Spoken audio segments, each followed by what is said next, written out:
so we can get going. All right, so we got the countdown, that one. Oh, okay. We're good? Mm-hmm. Okay. It is recording. All right. Hi, I'm Ashley. Nice to meet you. Hi, I'm Sam. Hi, Sam. Well, welcome to the clinic here today to counseling. Just a little heads up before we start. Everything you're going to say here today is confidential unless I believe that you are a harm to yourself or to anyone else. Does that sound okay? Yeah. Okay, great. All right. Well, what brings you in today to counseling? I'm just kind of having some difficulties with like my relationship with my family and like with my friends, and I guess like with making friends. Mm-hmm. I don't know. There's just like a lot that happened in, I guess, like my teenage and like early 20s that I guess contributes to it. I don't know. Yeah, no, that makes complete sense. Absolutely. Well, I'm glad you're here for one. What do you think? Do you maybe can pinpoint a time in your teens or around that time where you say all this started? Yeah. I don't know. I still to this day don't know why. My parents got an evaluation done for me, and they didn't tell me the results of it, but apparently I have autism. Mm-hmm. And it was, I think in middle school I got the evaluation done, and like I didn't know what it was, and it didn't make sense, like, because people were bullying me throughout high school and college. They were calling me weird and just like a loser, and I never fit in anywhere, and I just like people don't make sense to me. Right. Well, I'm so sorry you had to go through all those hard times. That's terrible, and that's, of course, you're gonna feel upset after being treated that way, especially by your peers. Yeah, so it's just caused like a lot of I guess anxiety when it comes to being out in public, and even I guess just being around people, even if it's with my family. Okay. I just want to be by myself all the time, because that's where I feel the safest. Okay. So would you say that on a daily basis that your anxiety is really high? Yeah. Okay. So when you got your evaluation done, that was really confusing for you? Do you know what you were being evaluated for? At the time, I didn't. I just thought it was a doctor's appointment. And my parents didn't tell me anything. I really did just think it was a doctor's appointment and just went on my way. Right. And nothing changed for me at home. And nothing changed for me at school. Like, I hear all these people saying that they got like accommodations and stuff. I think that really would have helped me. Yeah. Like, I don't understand why they wouldn't have wanted to help me if they heard that I was struggling. Right. And even to this day, like, if I bring that up to like my dad, like, he's just such an asshole about it. Yeah.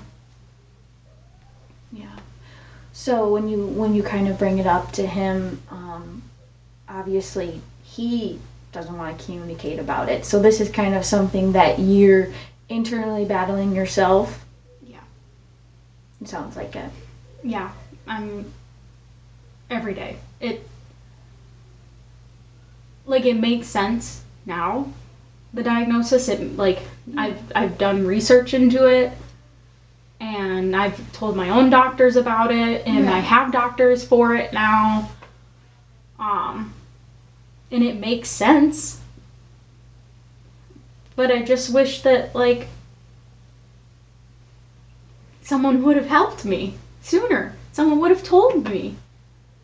Yeah. Like, I don't get why you wouldn't want to help. Why you wouldn't want to help someone. Right. Yeah. That's valid, completely valid. I mean, as you know, even when you're a teenager and you're, changing in so many ways, trying to figure yourself out, that's a really just scary time in itself, that point in your life, right? Yeah. I mean, yeah, I hated school. I hated every minute of being in school. I didn't have any friends. Yeah. I spent every day dreading going to school. I did not want to be there. I mean, I was called every name in the dictionary. And that's how I still see myself. Yeah. I mean, I'm 30 years old and I still see myself as a 15-year-old. Like, that's not normal. Well, you went through a great, deal of trauma, Sam. Yeah. And I think, this is going to be the place and the opportunity for you to, maybe we can work through that together and, see how that affected you and maybe how it still is affecting you. Like you say, it sounds like you kind of are viewing yourself as that 15-year-old person. And it sounds like that view is pretty negative. Yeah. I don't see myself in a good light. I don't think I've ever had a good thought about myself. How do you view yourself? That I'm not worth the air I breathe. I mean, that's what I've been told. Like, you're the weirdo. You're the loser. Why are you here? Like, you're a waste of space. No one wants you here. Get out of the way. Like, all of those things. Like, and even in college, when everyone tells you everything's gonna be different in college, no one knows you. It's a fresh start. But people still found it. Like, that's not. I don't know. I just thought it would be different. And you just get smacked with reality. So, Yeah. what was the point? I know. Now, Sam, are you having any suicidal thoughts? Anything like that with this, almost like this hopeless feeling that you've kind of been experiencing? Does that kind of ever come about? I think when I was younger, I was hopeless. I don't think anymore. I have a great job. And I love my job. I'm in IT and I'm doing really, really well. And I mean, I think the people that I work with are similar to me.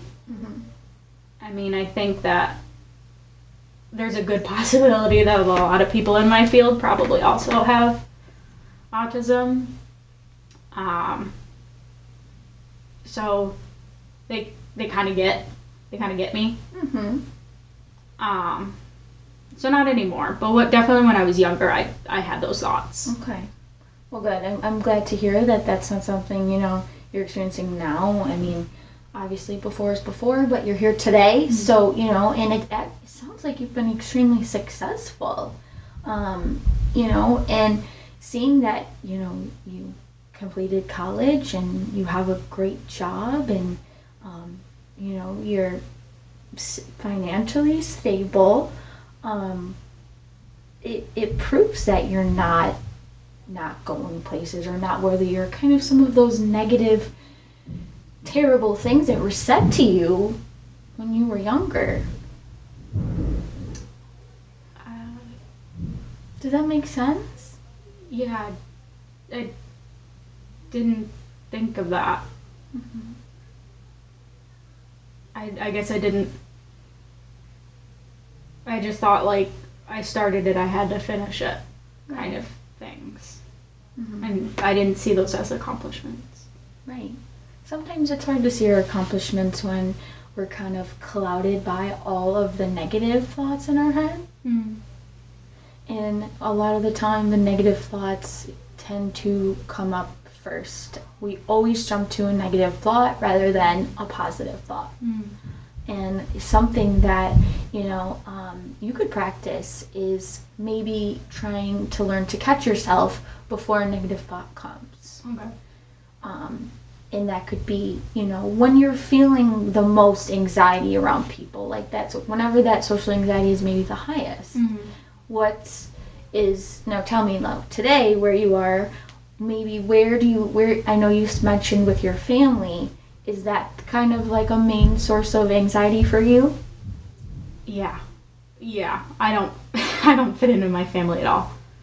And they make it a point to point it out. So it's not comfortable for me to be there. And I'm feeling the anxiety now just thinking about it. Oh, yeah. So yeah, it is a main source of my anxiety. Okay.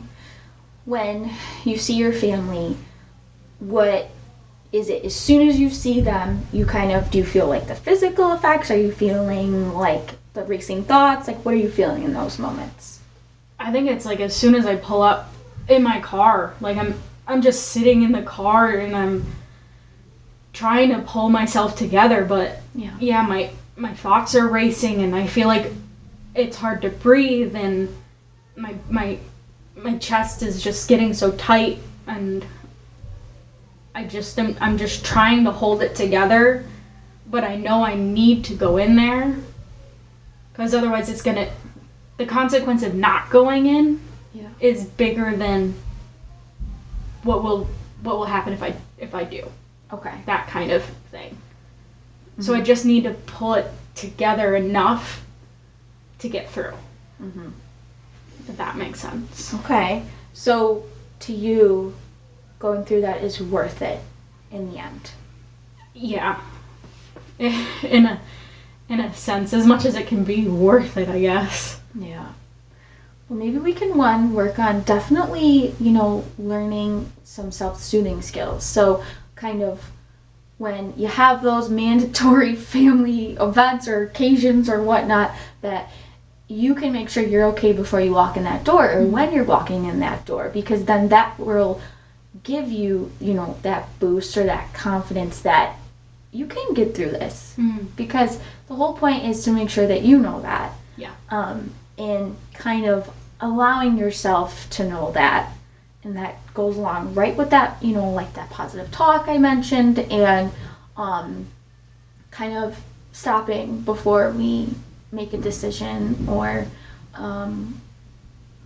just like you said, maybe it's walking in somewhere.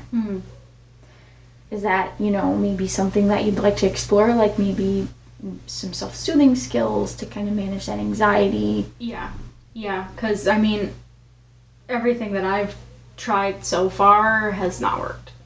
I might not even be doing them right, to be fair. And I don't know, because I've only really tried them in the moment, but... Okay, well, what have you tried? Just like trying to get my breathing in control, but I've only really just done some in and out breathing, and I don't know if that if I'm doing it right, but I don't know how you can do breathing right or wrong, if that's a thing. Well, actually, if you're, that hyper breathing you get, when you're anxious and your blood's pumping and it's almost like you just got done exercising, right? Yeah. So that's what we kind of need to, bring you back down, bring you grounded. And actually, it's going to be more of breathing in deeply. Okay. Holding that breath and breathing back out. Okay. And it's kind of allowing yourself to center, and bring you back down to baseline level. That makes sense. Yeah, I don't think I was breathing in enough. I was probably just trying to breathe regular. And think about it too much. Yeah. Yeah. And but this is great because this is something that you can always go to, and it's always back to your breath, and it's actually something that you tend to hear with. I don't know if you've ever done yoga before, but something that they learn in that practice is going back to your breath when things are challenging, because that's something you can control. Yeah, that's true. I haven't done yoga, but that does make sense. Right. Yeah. And I think that's also going to help you, one, in that moment, if you're feeling panic coming on, and then in knowing you're not sure how mom, dad, or whoever in the family is going to act towards you or treat you. You can't control that, but at least you can always go back to your breathing. Yeah. Yeah, I definitely will try that next time. The things they say are just... Yeah. I know. Just awful. When you see them and you're having to deal with these things they're saying, is there a time for you in those moments to set a boundary?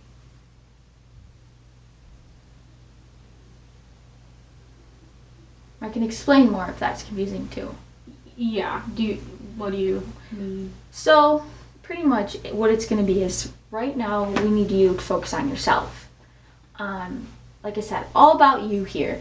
And in that moment, it's going to be the boundary that you're setting for yourself to where you're okay. So, when you're feeling those emotions and those thoughts, learning, it's more of an interpersonal skill, okay? And setting the boundary within yourself with your family. So, sometimes it may be you leaving before things get bad. It's not always conflict with that other person, because they might not be open to being challenged. It's almost kind of like challenging yourself. What can you do in that moment when you're there and maybe mom or dad said something offensive to you? Oh, I think I know what you mean now. Okay. Because I know that, like, there's this one aunt that, like, constantly riding me for getting into a relationship. And I don't get why it's so important to her. Because, like, I don't know why. Like, it doesn't matter. Right. And it always makes me uncomfortable when she asks, because, like, it's not important to me, but apparently it's very important to her.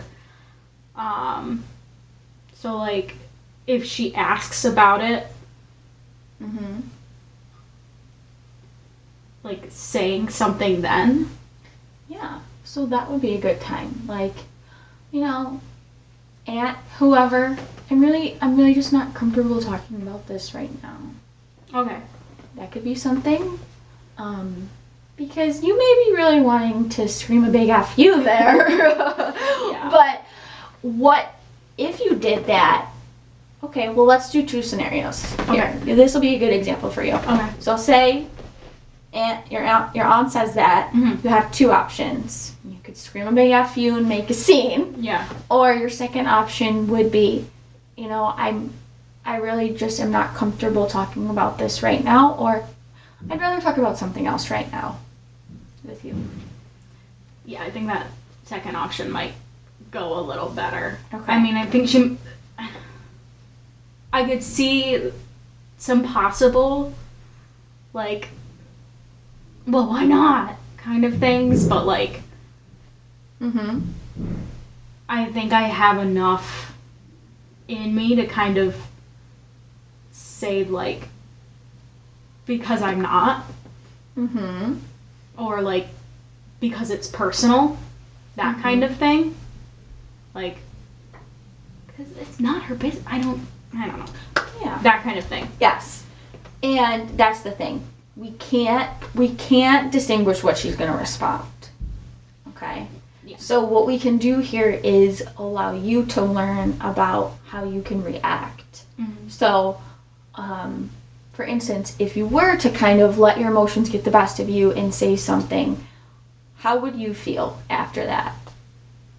If I just let my emotions get the best of me? Yeah, maybe you, like I said, you went off, you were swearing at her, you got upset, maybe you even started crying or you're angry.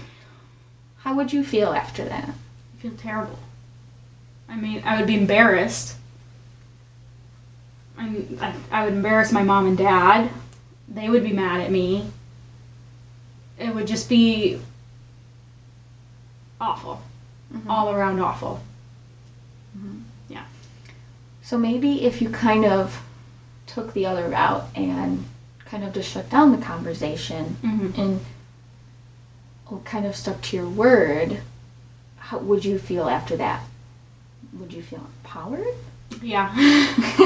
Yeah, just thinking about that actually made me feel a little bit like... Right. Think of it too like when you were younger and you had to deal with all those bullies and you always heard that kind of that statement of, you know, they're trying to get a reaction out of you. Mm-hmm. They're trying to get a reaction out of you. And it still applies to older people. Yeah. Because some people are still bullies. Yeah, she is a bully. Yeah. Yeah. And this is something that you know, and you know, practicing this, it will get easier. Mm-hmm. Like I said, it's in that moment. So, you know, before you walk into a high anxiety situation or somewhere you know you have anxiety, okay, how can I ground myself back down? Mm-hmm. And then if it's more conversing, what can you do to set the boundary with yourself? Mm-hmm. And kind of remembering your thoughts, your emotions, and your feelings are all connected. Mm-hmm. That makes sense. And that's something that we can continue to work on. You're not going to leave here today and be like, cured forever. You know, this takes practice. Yeah. Yeah. That makes sense. I think that I'm more confident going into that event now Mm-hmm. with that kind of information. Because it's just always there. I mean, there's so many different examples of not even just like relationship, like where are your friends? Mm-hmm. Like, when are you gonna get married? When are you gonna do this? When are you gonna do that? Like, Yeah. Do you still, is there any people that you consider your friends or anyone that you socially get to see or anything in that aspect? I mean, I have like a handful of people, but like I don't know. I don't know like how they see me. Like I would consider them my friends, but I don't know if they consider me their friends. Okay. I don't know. I just like second guess conversations and like if I messed up things. Mm-hmm. I don't know. It's complicated, I guess. Okay. So you consider them your friend. So what to you is a friend? So what do you guys do that you consider them your friends? I mean sometimes I have some of the people from like there's a couple of people from work that I am close with that come over and play like video games or board games sometimes, like a couple nights, either a week or a month. Okay. So you guys have gotten together maybe regularly or periodically? Mm-hmm. Okay. Have they ever given you any indication that maybe they don't want to see you? Or made you feel like maybe you weren't worthy enough? I don't think that they've given me an indication. It's more like when they leave, I'm like analyzing everything that I've said to them and wondering if like they're doing the same thing and being like, oh my god, the thing that Sam said, like, that's really awkward and cringy. Like, I don't know if I want to be friends with her because, you know, she's that weird kid. Like, she's probably that weird kid in high school, too. Like, no one was probably friends with her, so we should probably ditch her. Like, that kind of thing. Like, I'm always worried that they can probably see that. Okay. Do you find yourself kind of almost comparing your friendships you have now to the friendships that you had when you were younger? Yeah. Yeah. Yeah, because I was always afraid that I was going to lose my friends when I was younger. Yeah. I mean, like, why would they choose to be my friend? Right. They were hearing everything that everyone around them was saying. Right. Why would anyone choose to be my friend? And that's where we're gonna find out and figure out what you need to do to build up that self-confidence. Because everything you explained to me about this group of people from work that come over, it sounds like a friend group. Yeah. It sounds like, you know, you see each other regularly, you don't bring each other down, you know, they're not saying anything mean or negative or, you know, make you feel upset. You guys laugh together? Yeah. Yeah. Those are all really healthy qualities of friends. Yeah. And I think maybe what you went through before is kind of divulging into your head now because maybe you're afraid of losing them and you're afraid that you are those terrible things that were said to you when you were younger. Yeah. I think so. I don't know. Because that's how I've always seen myself. Like, why would anyone want to be my friend if that's the value I was given? I want you to do some homework for me, okay? I want you to, if you're going to see your friends in between this session and our next one, I want you to kind of take a step back and look around and really take in the night. Take in the time you guys have together. I want you to try to be mindful of being in the moment, okay? Work on your self-soothing if you need to. And then afterwards, if the negative thoughts and worries start to come into your head, I want you to write them down. Okay? I want you to write them down to try to get them out of your head. And you could also then, sometimes a good way is to focus on good things. Maybe in that moment you need to write down all those bad feelings and emotions to see where you're at and kind of let it out. And then sometimes, and you can try both to see what works better for you. Write down all the things that you are maybe grateful for within your friendships. Can you do that? Yeah, I can definitely try that. Because Yeah. I am grateful for them. I mean, they've gotten me through some really hard times. I think they get me. Yeah. Good.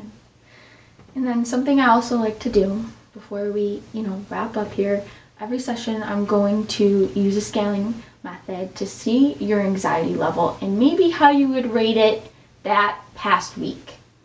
Okay? So with 10 being the worst and 1 being the best, how would you kind of rate your anxiety now? Like at this current moment? Yeah, since this is our first session, we'll do that. Maybe at like 7, because I'm a little anxious about like how well I'm gonna do that homework. There's no right or wrong. Yeah. And it's only going to be meant to help you and kind of empower you to work on that empowerment. And like I said, catching yourself almost before the negative thoughts arise. So if we can get them out and write them on paper without keeping them stuck in your head where you're kind of nonstop thinking about them, that's a way of, think of it more of as like an outlet. Because if you needed to, these are tools that you can also bring back into our sessions, and we can analyze and go over together. Yeah. Does that sound good? Yeah. Okay. So like I said, next session, we're gonna then kind of continue to rate your anxiety, see if the skills we talked about tonight that you can work on and maybe try to utilize work for you. And if they don't, we can, continue with different skills for you to use to manage your anxiety, work on, kind of really building up your self-esteem and your self-confidence. And we can kind of go from there. Okay. Yeah. All right. Does that sound good? Yeah. Okay. Well, it was really nice to meet you, Sam. Have a great day. Thanks.